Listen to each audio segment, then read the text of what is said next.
Nobody owes hydrogen a living. We have to get to multi-gigawatt scale by the end of this decade because the task is to decarbonise the planet, and we've got to do that by the middle of the century. And that means there's a sort of ramp up that the whole industry needs to be on. We need to start with relatively small projects, grow bigger projects, do more of them, and as we learn, we de-risk the industry, the cost comes down, we open up more use cases. So it's all about that ramp and being on it. We need to build a whole ecosystem. In the UK, we need to build a hydrogen industry that's about the same size as today's electricity industry, only we need to do it in 15 years. So it's electrolyzer manufacturers, it's compressors, it's installation technicians, but it's also planners, economists, financial stuff. All of those things need to happen to build this industry. The UK has a lot of natural advantages for both blue hydrogen and green hydrogen.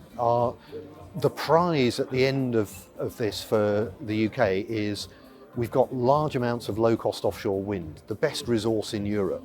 So we are the place in Europe that it's going to be most cost-effective to make hydrogen. Now, ultimately, I'm sure we will do that. What's critical to how much of it we do with our own people and our own supply chain is how quickly we get started. Because if you get in at the early stages of a market, you start to build a supply chain here, and as that market grows 4 orders of magnitude in a decade, the supply chain grows with it. If we get going just a bit behind other places, we will always be playing catch up.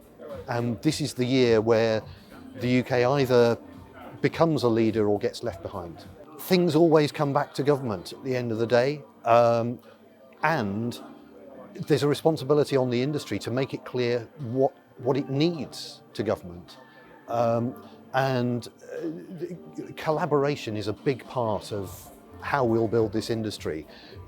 Every one of us is in it for our own company, but we need to be in it for the industry and have our eyes on that.